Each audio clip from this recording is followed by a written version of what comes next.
Hey guys, welcome back to Unexplained and Unexplored. It's been a while. After being away for so long, I thought it was only fitting that I come back with a pretty dark and terrifying subject. Today, we are going to dive into the mind of a serial killer.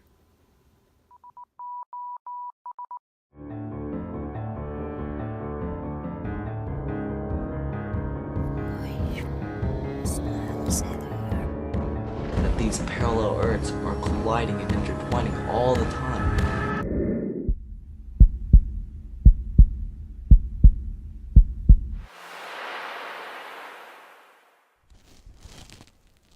Ted Bundy, John Wayne Gacy, Dennis Rader. What do all these men have in common? They were some of the most feared serial killers in America. They also each had antisocial personality disorder, better known as psychopathy. Ted Bundy was a man who had shown great promise in a career of law or politics. He had an intelligent mind and did well in school. He had even graduated from the University of Washington with a degree in psychology before being accepted into a law school in Utah. Unfortunately, by the age of 27, he had began murdering his first few documented victims. It is important to point out, though, that circumstantial evidence seems to argue that he first murdered Anne Marie Burr at the young age of 14. However, Bundy would later go on to deny these accusations. Some might wonder, what makes a psychopath? Are they born this way?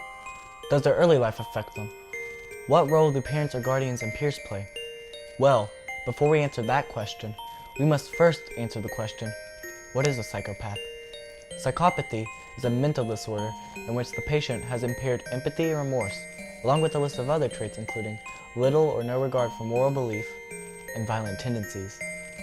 One of the most scariest things about psychopathy is it's the hardest disorder to detect.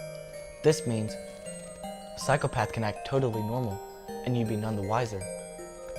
And although they appear charming, they are more often than not explosive, manipulative, and dangerous.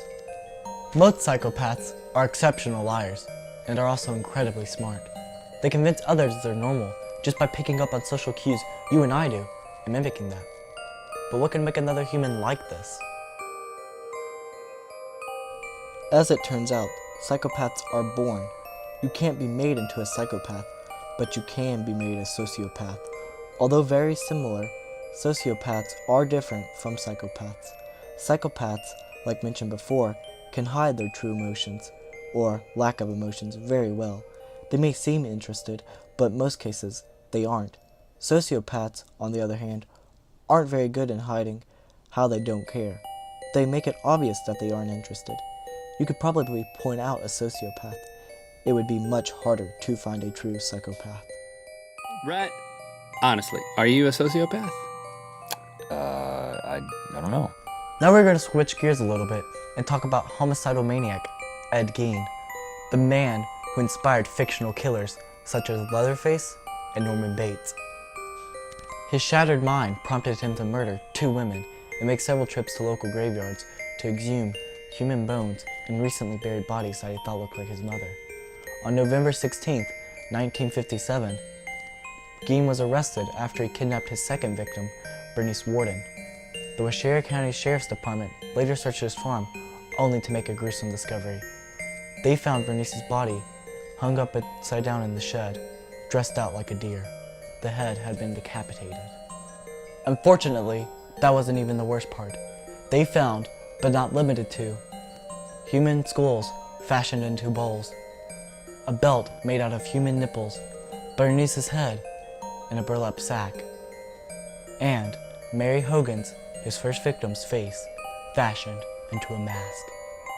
At the trial, Ed was diagnosed with schizophrenia and was sent into a mental institution. He was one of 3.2 million Americans that suffer from schizophrenia.